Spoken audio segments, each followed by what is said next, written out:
Hello, I'm Sheeba. I live in Hawthorne in Brisbane, and welcome to my urban permaculture setting. I'll take you around. Okay, so here we have a veggie pod with some of my veggies that need protection. So we've got some turnips, radishes, rocket, and pak choi. Try and protect them from some bugs that like them. I've tried to make a little abode here for little animals, primarily frogs, but we haven't had them for a long time, so I might have to get some and bring them in. This is a bed that's just been made, so we've got very heavy clay soil here, so I've tried to add some gypsum, some sand, and lots of manure to try and help it out a little bit.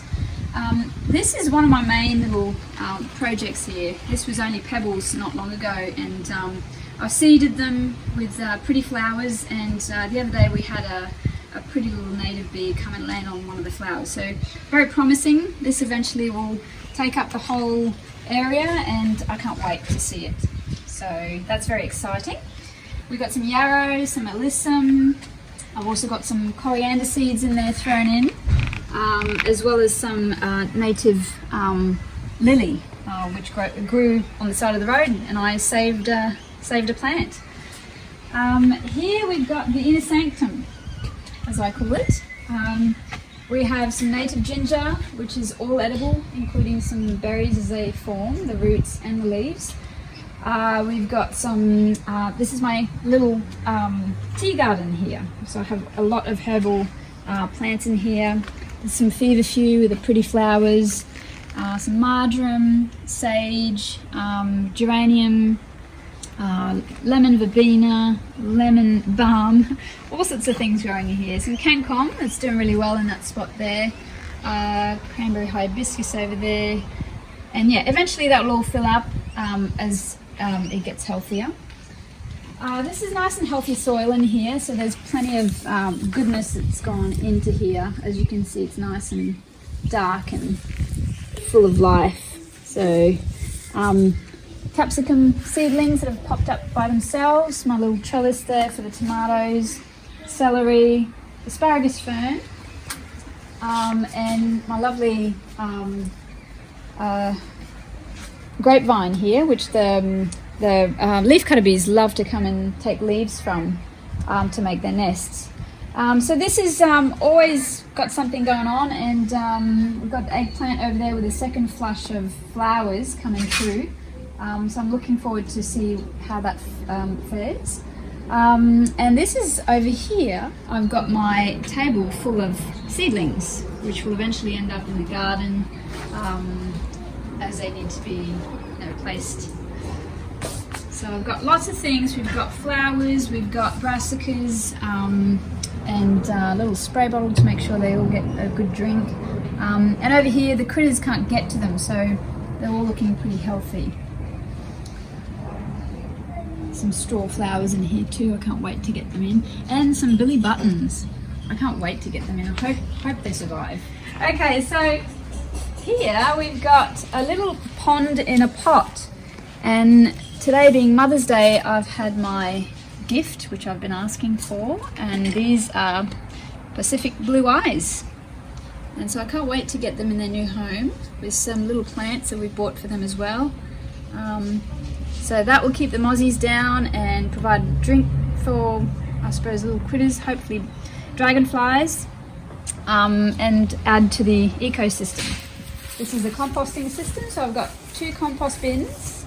I really love these bins. I just find that they stop flies and unwanted pests from going in there, and all the good bugs come from underneath, the worms and everything. And I just add all my scraps from the house, along with newspaper and cardboard rolls as well, and they all just process away nicely in there, and we end up with some nice compost. So I find 2 bins work really well for me, as well as a worm farm, and I do have a tumbler over there as well. We got some berry trees over here, so I've got blueberries and raspberry over here. This is a new system, so nothing's really fruited properly yet, but I'm hoping eventually we'll get some nice berries for the kids to pick. I got some pigeon pea in here as well, and this is a work in progress, so eventually this will be filled up with. Okay, so down the bottom there we have some paper art, and this is done by my daughter Sophia. So every now and again when she has a little artistic sort of feeling, she comes out and she does a paper for me. So this is my drying system. So I found that instead of using Hessian bags to put my grass clippings in, or things that I can gather from around the garden, to use as dry material for my compost, I actually started using these baskets, I suppose, and it sort of allows the air circulation. And every morning I pop them along the fence here where the sun can catch them, and it dries nicely, and I can use that as part of my composting system. And so this is my take on autumn leaves, and yeah, works nicely. And as a family we have space for the children, and my compost bin adds to the play things. Right, so here we've got a passion fruit vine. I've always had trouble with possums here with the passion fruit, so I've actually always kept it in a pot and never really knew what to do with it. But then I had another sort of idea, and I've actually put some nails along the fence line, and I've trailed the passion fruit so that it has different tiers. So at the moment the possums are only eating the top tier, as you can see, and leaving the bottom tier alone. So I'm hoping I might actually eventually have some passion fruit. I've also got some fairy lights in there. I know that's not very permy of me, but apparently that also deters possums.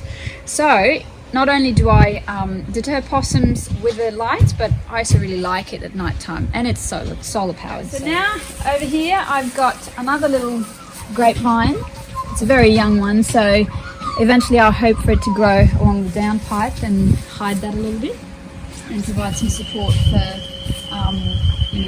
little critters like leafcutter bees, caterpillars, but also some grapes for us and some shade as well eventually. That's a Panama berry in a pot. I'm hoping eventually the kids can just break some berries off and eat them. This is another no-dig garden along here. This no-dig garden is fairly new as well, so it gets very shaded here, and it's also quite a windy part of the garden. And so I had to pick things that wouldn't sort of, require too much sun and do well. So at the moment I've got some spinaches, different types of spinaches, some sweet potato and good old pigeon pea, with some green beans growing along it as well.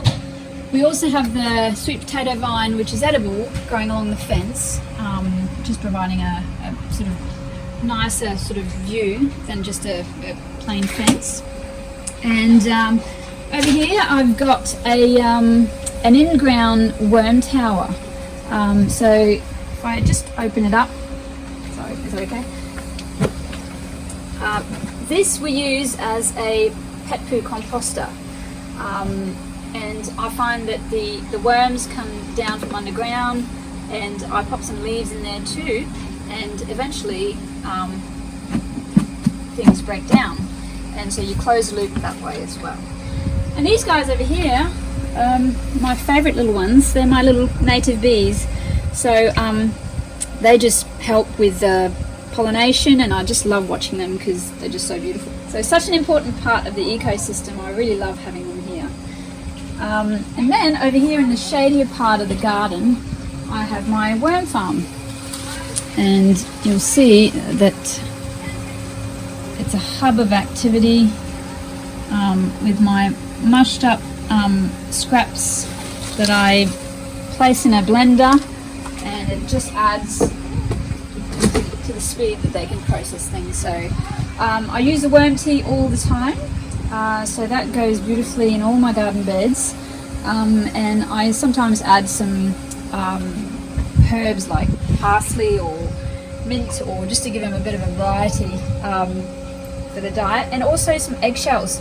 I usually just put my eggshells in a blender with some water and just add that to the worm farm, because it just gives them some grit, because they don't actually have any teeth. So they just basically use that and just mush up all the food and give me some beautiful castings and some fabulous worm tea, which goes great in my garden. So, actually, I should probably show you this corner here, because this was actually a really tricky part because it's very, very shady. So I've had a lot of trouble trying to figure out what to grow here. So eventually I ended up planting some more petrol spinaches. So we've got the longevity spinach and the Brazilian spinach over in the corner, and they do really well, as you can see, and it just uses up that space to the fullest of its capacity, as opposed to not having anything there before that.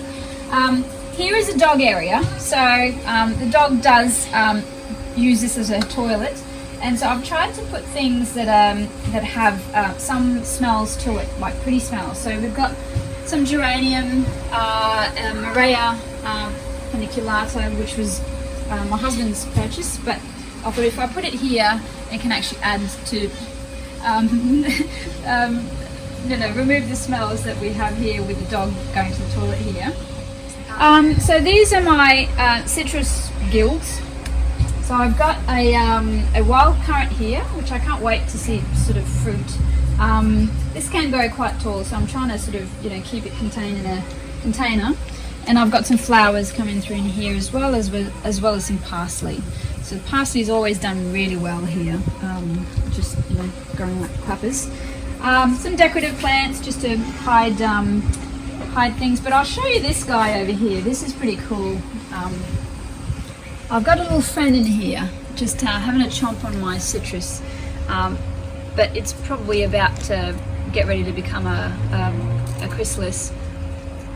These guys, they don't survive most of the time, so this is probably the second one to survive that long. If it's not the birds, something else will get to it. They just disappear, and then they become this really large, beautiful butterfly. And so I tolerate, or I live in harmony with a beautiful caterpillar like this, just because I know it's not actually harming the tree necessarily. I find that it actually even promotes some of the growth of the new shoot. Even if the bigger leaves are a little bit ugly for now, eventually they'll come through. So that's my lemon tree, and now over here we've got the lime tree, and I am getting a lot of leaf miners attacking that one. So there again, I've kind of left things be, and I'm just going to observe what happens. These are new shoots that have sort of sprouted in the last couple of months, and I'm just going to let it be to see what happens. That's a pineapple sage over here that's coming into flower. It went through a phase of getting attacked by grasshoppers as well, but it's really coming good now, so I can't wait to see the flowers. Over in the corner here we have a beautiful little carpet of succulents, just to try and cover the ground, use a natural sort of ground cover, a living ground cover. And I love these flowers. I know a lot of people sort of snuff at them, but this is actually an oxalis, and it is edible. You can eat it, not that I would eat it here because it's in the dog area, but I just love the flowers, and they come and go as they please. So this is the front garden, and I've always wanted to make this into a meadow. So I've got lots of things growing, and usually they've all got some sort of practical sense to it. So we've got society garlic here, which is completely edible, from the leaves to the flowers. Gives a nice garlicky taste to everything, and the boys just love eating fresh flowers. Just like that. We've got some ground cover. As you can see, I ate a whole load. Yes, garlic breath. And this is my creeping rosemary, which is absolutely gorgeous. Just a beautiful ground cover, and just looks gorgeous. We have some salvias here. All these flowers here supportive of the native bees, and I have a lot of blue-banded bees that come in and absolutely adore the wild basil flowers. They're too big to actually get inside the flower, so what they'll actually do is they'll actually poke a little hole with their mouth parts at the top of the flower there, and that's how they get to the nectar. So very interesting when you observe. There's a lot of things that you find out just by observing.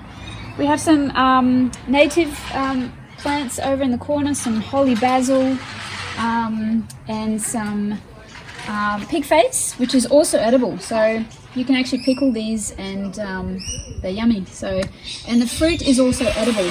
Although we haven't had many fruit, I think they're a bit shaded on this part of the garden. This is also edible. So this is sea bite. I just love it. It's very salty, and you can chuck it in salads, and it's a lovely ground cover, and it has a very pretty little pink flower as well. Sea bite. So we've got lots of flowers coming through. We've got a hawthorn bush over there, Indian hawthorn bush. We've got some protea, and as this grows very nicely, I use it as a chop and drop, and obviously for the bee support. This is a shadier part of the garden, so I have a shade plant over there, decorative. But we also have some rosemary, some more salvias. And this, I believe, is called Chinese 5 spice. I can't remember the name of it now properly, but this is used as a medicine for coughs and colds. So my neighbour next door actually said to me that he, from his childhood in Fiji, that's what they use for their coughs and colds. So he was very happy to see that in my garden, and he said every now and again he'll get some just to use at home. So yeah, some more holy basil and some decoratives in there. And this, when this little guy blooms, it's just covered in pretty little pink flowers. I just love it. It's gorgeous. Over this way is much the same, and this is a drier part of the garden. So that's why the rosemary does really well. This is dogbane and some more basil and some decoratives, just to be able to have some plants that survive in the drier part of the garden. The alyssum always does well, and then I've got my beautiful echinacea over here. I can't wait to save the seeds from that, because they're just such an important plant in my mind. So you've got a couple of flowers, an older one and a new one. Been eaten probably by some little critter, but still. And everybody loves the rosemary bush. Everybody goes past and just plays with the rosemary bush and gets a little sprig, and the bees love the flowers as well. So that's the front garden, and in the front entrance over here, that's another little experiment we've done. So this is my succulent garden.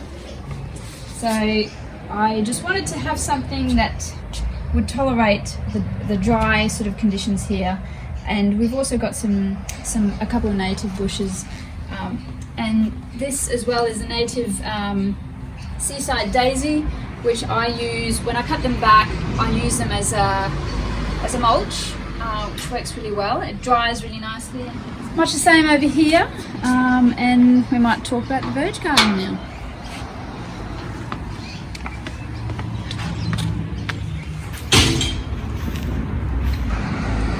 So this is the Verge Garden, as spoken about on the ABC radio at 6:20 in the morning. So we did this as a project with a neighbour, Raya next door. I suggested that we do something other than just grass over here, and we just basically laid down a lot of compost and a lot of manure, and put a newspaper layer on top as well as some mulch. And this is all my grass clippings that we've dried and placed on top. There's also some cocoa coir, and there's some sea bite here as well, so when that grows it'll cover the ground. But I just wanted to show the neighbourhood or local people that walk past here that you can actually grow your verge. It's totally legal. In actual fact, the Brisbane City Council supports this with a set of guidelines that promotes verge gardening. So this has been a great conversation starter. We've got people driving past, they slow down, they give me a big smile, and then they drive off, and then the people that walk past stop and have a conversation. You know, they really enjoy walking past, seeing the pretty flowers and seeing it change over time as well, seeing it evolve. And the sign has been a fabulous addition. My name is Taj from Primaries. And what have you got here, Taj? Did you help do this Verge Garden? Yes. Tell me what you did. I helped put everything down. I helped a little bit with the planting. Who decided what to put in the garden? It was more me, because I did that when these guys were at school. Oh, okay. But at the same time, you know, I picked some of the plants thinking about the people that I live with, so my family. So pretty little flowers, sunflowers, just to, you know, things that would please the people. And make Dad happy. And make Dad happy. So the sunflower's been a major focus. And so, Taj, when did this happen? When did you plant this? A month ago. About a month ago. Wow, the flowers are growing so nicely, aren't they? Just imagine if I came back here in like 6 months, what it'd look like. It'd all be covered over and flowers everywhere. It'd be nice. What's your neighbour doing? Bill's he's done the same as us, but he's done it way on a larger scale. Wow, so he's inspired by what you guys have done. No, we were inspired by what he's done. Ah, so you're all inspiring each other. That is so fantastic. Yeah, this Verge is my neighbour Niels's garden. Hopefully he comes out and you can actually chat to him and meet him. But yeah, he's got some food growing in there. There's peas, there's tomatoes, some pansies, lots of pretty flowers. There's been a work in progress for the last few months.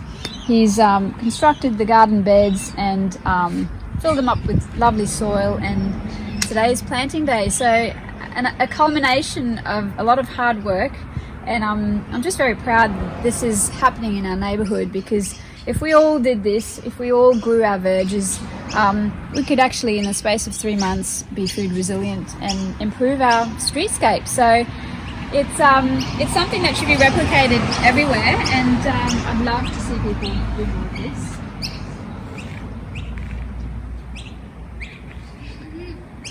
So the next thing we're going to do is we're going to do the other verge on the other side. So all this stuff that I'm doing with the Verge Garden, with my back garden, and even with the school community that we're involved in, as well as with the local counsellor, is all inspired by permaculture and the permaculture education educators course with Maura Gamble. So it is the underpinning of everything that I do, and it supports everything that I do. So this is a no-dig garden. It's basically a lot less hard work than digging up the grass. It makes a lot more practical sense to do it that way. And it's a lot quicker, so everybody can do this, provided you've got some dollars set aside for a few gardening supplies, or even some scraps from the household. So permaculture is a very positive thing moving forward. I think a lot of us could benefit from learning the principles and the techniques that we learn from permaculture, and yeah, this is the result. This is also social permaculture in action. People stop and people talk about it, and I think social permaculture is so much more than just glorified gardening. It's actually a way of life. So if we can all, sort of